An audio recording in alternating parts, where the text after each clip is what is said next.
ख़बर वासा शेर कंदासीं कराची का बेगारी बंद डिवीज़न सखर में मुबैना बेज़ाब्तगिन खिलाफ एंटी करप्शन पारा जांच शुरू।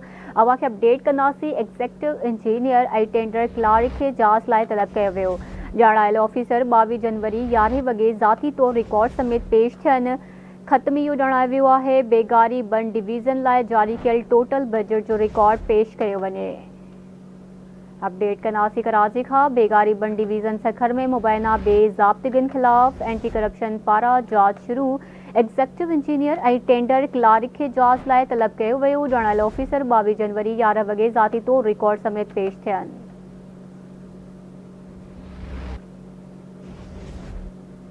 अवा खे अपडेट कंदासीं। बेगारी बंद डिवीज़न लाइ जारी कयल टोटल बजट जो रिकॉर्ड पेश कयो वञे।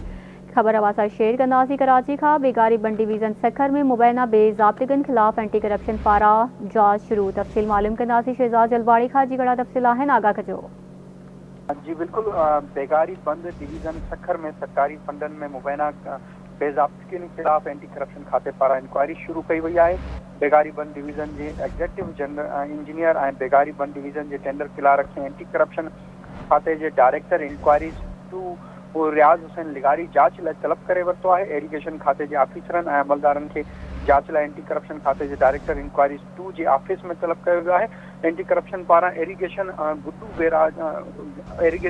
गुड्डू बेराज सखर के चीफ इंजीनियर के खत लिखियो वियो है। ॼाणायल ऑफिसर 22 जनवरी 11 बजे ज़ाती तौर रिकॉर्ड समेत पेश थियनि। बेगारी बंद डिवीज़न लाइ एडीपी ऐं MDR जेका स्कीमन तहत जारी कयल 2021 खां 2022-23 ताईं जी टोटल बजट जो रिकॉर्ड पेश करण बाबत जो खत लिखियो वियो है।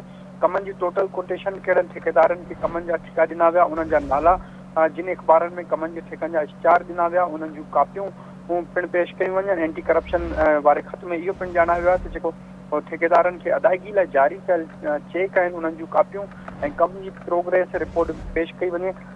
वाज़े रहे त इन खां पहिरियां बि 2 दफ़ो खत लिखिया विया आहिनि, पर जांच लाइ ॼाणायल ऑफिसर पेश न थिया आहिनि। डायरेक्टर एंटी करप्शन इंक्वायरीज़ 2 रियाज़ हुसैन लिगारी पारां ॿीहर रिमाइंडर कयो वियो आहे त इन्हनि ऑफिसरनि खे पेश कयो वञे त जीअं जांच जो जेको प्रोसेस आहे उहो शुरू थी वञे। जी ठीक है, मेहरबानी अवां जी अपडेट करण लाइ।